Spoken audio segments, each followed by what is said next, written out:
في يا جماعه وكل واحد معاه 5 جنيه مقطوع حاططها في حساب في البنك الاهلي، طلع زعلان ويقول لك هسحب واكسر الفيزا، وناس تطلع فيزا هتلاقي منتهي عمال يكسرها واحول فلوسي، وكل واحد معاه 5 جنيه ولا 7 جنيه مقطوعين طالع يتنك بفلوسه. انا حاجه غريبه الشكل والله. طب انت قبل كده كنت زعلان من الزمالك وقلت الجماهير الزمالك عندها نظريه المؤامره ايام اعلان اتصالات، والجماهير مش عارف ايه ونظريه المؤامره، وفي طبعا اسعاف بيضه بخطين حمراء، عملتوا فيلم وسلطه هندي. دلوقتي زعلان ليه لما قال عليكم ما تفهموش؟ كانت تصريحات نائب رئيس البنك الاهلي زعلت الجميع وخلت فيها حرقان داخل جماهير النادي الاهلي. انا بعرفك بس ان الحاجه اللي تزعل اطلع من غير ما تطبل قلت زعل. فاكر اعلان الاتصالات المسيء للزمالك وجماهير نادي الزمالك زعلت ان واحد منهم ان ده اعلان بيسيء؟ الموضوع كان عادي خالص وقتها لما انت قلت الموضوع عادي. دلوقتي الموضوع مش عادي ليه؟ عشان قال عليكم ما تفهموش. طب ما انت كنت بتسيب نادي الزمالك وجماهيره لما طلعت واحد مجنون على عربيه ساف عليها خطين حمر. يا عم فوق بقى وسيبك من كتر التطبيل بقى. انا قبل كلامك على الاخبار حبيت اتكلم في حته مهمه زي كده، يمكن يكون لكم اي معارض تحطوا في الكومنتات عاوزه ارد على الناس اللي هتبقى زعلانه من الموضوع ده. لكن بعد تعالى بقى نبدا حلقه النهارده. اخواتي الكتيبه السلام عليكم ورحمه الله وبركاته. بدايه جديده وحلقه جديده وجايين نتكلم فيها في حلقه صغيره كده عن بعض اخبار نادي الزمالك. فمن فضلك لو اول مره تشوفني اعمل لايك واشترك وفعل زر الجرس عشان يوصلك كل جديد. صفقة الموسم حامد حمدان، زي ما طلعت واتكلمت قبل كده والحمد لله اخباري بدات تتحقق الفتره دي. لما طلعت وكلمت لك ان بيراميدز عاوز حمدي فتحي، طلعت النهارده مصادر بتاكد ان في تواصل حصل ما بين بيراميدز وحامد حمدان لاستطلاع رايه، وكمان في مصادر بتاكد ان اللاعب مضى داخل صفوف بيراميدز. فكلام الاونز طلع صح، الاونز يتكلم وكله يمشي بعديه. ده مش تناكه مني، ده غرور. سامحني يعني انا اسف يعني. فالنهارده وصفقه الدوري المصري المحتمله وهي حامد حمدان، لما طلعت كلمتك قلت لك الاهلي عن طريق وسطاء، وده اللي اكده الوكيل بتاعه، قال لك ان في مسؤولين من النادي الاهلي عاوزين التعاقد مع حامد حمدان. فمعلومه النهارده جات لي على الماشي كده ان جون ادوارد بيتواصل مع وكيل اللاعب لانهاء الصفقه قبل انتقالات يناير. هم عاوزين يمضوا اللاعب رسمي ويخلصوا الاتفاق القديم مع مسؤولين بتروجيت. وتعالى اكلمك في نقطه مهمه جدا. هيطلع واحد وهو عنده حق في كلامه يطلع لك ايه يا اونز، هي كل الخناقه دي على حامد حمدان. بص يا سيدي، الاهلي مش بيحرمك من حامد حمدان، الاهلي بيحرمك من لاعب مميز يعني ظهر في وسط توهان لعيبه. بمعنى ايه؟ حامد حمدان زي ما طلعت واتكلمت وقلت انه لاعب بيجي يلعب مركز 6 مركز 8، بيلعب مدافع، ممكن تستخدمه كمان كوينج. انا بقول لك وحط تحتها مليون خط. حامد حمدان لعيب جوكر. فاكر لما الزمالك كان متعاقد او كان عاوز او كان في اتفاق ما بين الزمالك وبين الاتحاد السكندري للتعاقد مع مروان عطيه نجم من النادي الاهلي النهارده؟ هو ما حرمكش بس من لاعب، هو حرمك من جوهره في نص الملعب. مع ان الزمالك كان متفق واول من القى الضوء الاخضر على مروان عطيه، بعدها مروان عطيه واحد اهلي والامور بقت طيبه. حلو.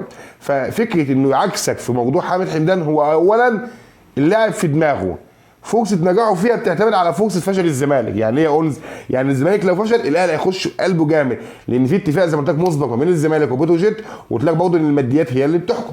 لكن دماغ اللاعب لحد اللحظه دي مع الزمالك، قلت لك الماديات والتوتو هو اللي بيخلص كل حاجه. لو حصل عكس كده فاللاعب ممكن يروح للنادي الاهلي، لو حصل والزمالك خلص فده اللي بيسعى له جون ادوارد. وده موضوع حلقه النهارده، ان جون ادوارد بيكثف المفاوضات دلوقتي، بيحاول يخلص فلوس او يجهز فلوس لانهاء التعاقد رسميا. الزمالك بيقولوا ان في انفراجه ماليه جايه لمسؤول نادي الزمالك، وان يقدروا يخلصوا بقى الصفقات ويرفعوا القيد. انا قلت لك قصه كمان حكايه المستحقات بتاع الجوميز ومعاونيه، الموضوع سهل، الموضوع طبعا خلصان.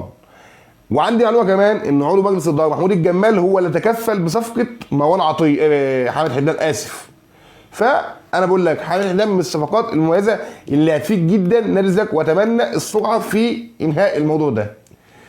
بالمناسبه في مشكله موجوده الايام دي، انا مش عارف الكشكول بيقول عليه، في مشكله موجوده الايام دي في المنتخب الثاني اللي بيقوده الكابتن حلمي طولان، وهي لعيبه بيراميدز بسبب عدم تاجيل المباراتين بتوعه، وتم استبعاد القائمه نزلت.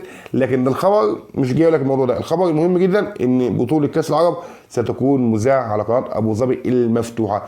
البطوله منقوله على القمر النايل سات، مباراه مفتوحه تقدر تتفرج عليها وانت قاعد في البيت. نتمنى التوفيق لمنتخبنا اللي واخد قائمه بالنسبه لي قائمه كويسه جدا. نتمنى ان هم يبانوا بشكل احسن في الملعب من المنتخب الاولاني، لان كابتن حسام حسن بيذلنا انه ياخد فلوسه في المصري.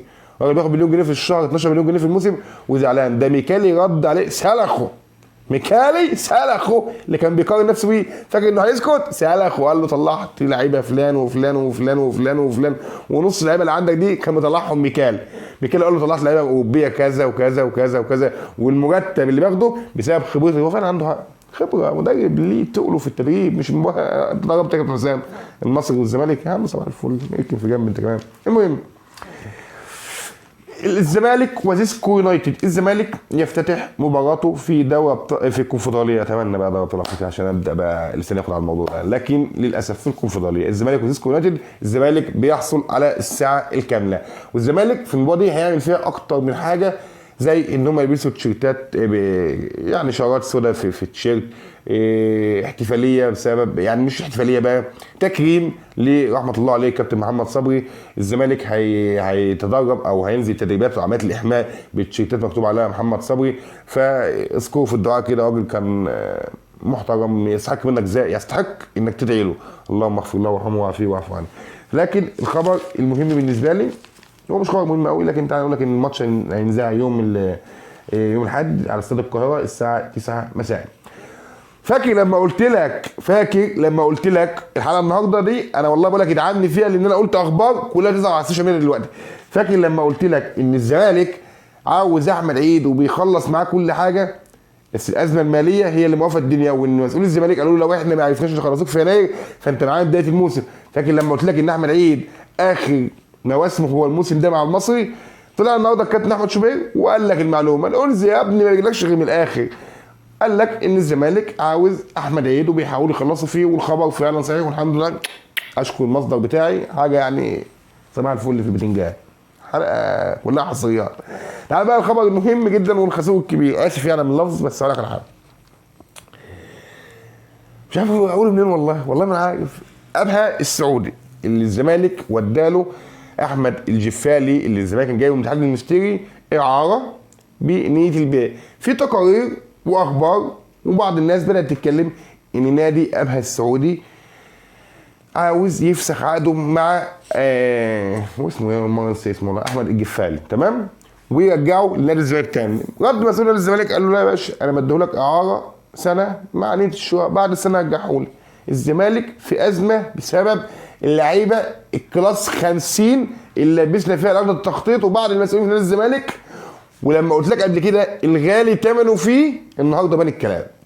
انت النهارده لما تدفع في العيب وتكون متابع وتدفع فيه رقم مهم، الرقم ده يجيب لك اضعاف مضاعفه لو بتفكر تبيعه. لكن لعيبه بتحاول تبدا زي مثلا زي عبد الحميد معالي وزي احمد الجفالي وزي الناس دي كلها، لو فكره ان اللاعب فشل فرحيله هيبقى صعب ويكلفك مبالغ طائله، لانك النهارده لو ما عرفتش تمشيه ورجالك في نهايه الموسم هينحط كمكان لعيب اجنبي ومش هتعرف تديله فلوسه وهيشتريك في الفيفا، بلس انه يحجز لك مكان لاعب اجنبي. فالزمالك في مأزق لو اللاعب ده في نهايه الموسم. لكن خلينا ننهي الكلام في النقطه دي، ان الزمالك رفض عوده اللاعب وقال لك عند انتهاء عودته بنهايه الموسم. تمام. بص بقى يا سيدي، طارق حامد والموضوع الكبير.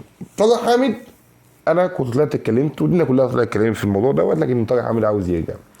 موقع الاهرام او صحيفه الاهرام طلعت واكدت ان مسؤولي نادي الزمالك، لان انا قلت لك قبل كده ان الملف كله موجود مع المحترم جون ادوارد، والمسؤول الاول في الاخير عن موضوع الكوره هو جون ادوارد.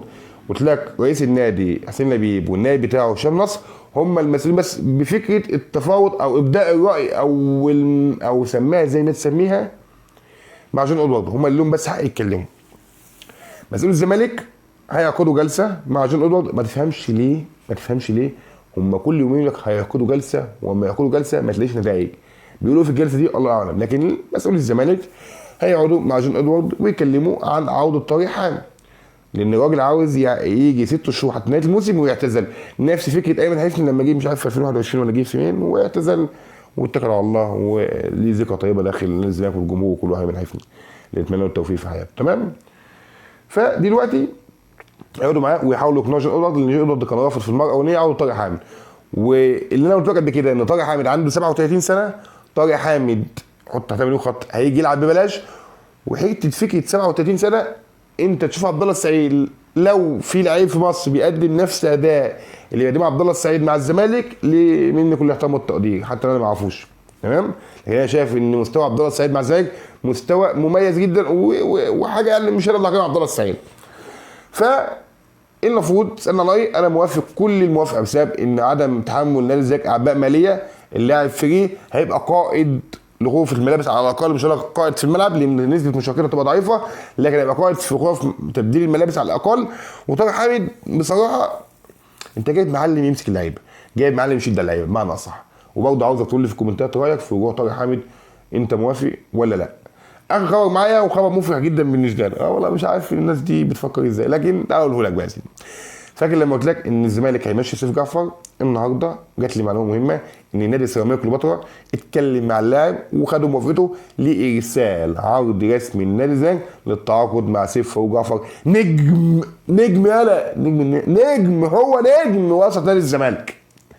فعشان انا بحب سيراميكا خدوه يا سيدي. هديه من ليكم، انت ما رضيتش تدينا كوندوسي لكن انا موافق يا عم، خد سيف جعفر وخد فوق فلوس كمان لو انت في النهايه انا عاوزك تقول لي رايك في موضوع رجوع طارق حامد، عاوزك تقول لي رايك في موضوع احمد عيد، عاوز تقول لي رايك كمان في موضوع حامد حمدان. الثلاث مواضيع دي استاذنك من فضلك تقول لك في الكومنتات، ولو كلام عجبك تعمل لايك واشترك وتفعل زر الجرس عشان يوصلك جديد. ما عجبكش رد عليا في الكومنتات، وان شاء الله اقابلكم في حلقه جديده. الحلقه دي صغيره كده على الماشي، حبيت افصل فيها معاك واقول لك الاخبار المهمه، وان شاء الله اشوفك في حلقه جديده والسلام.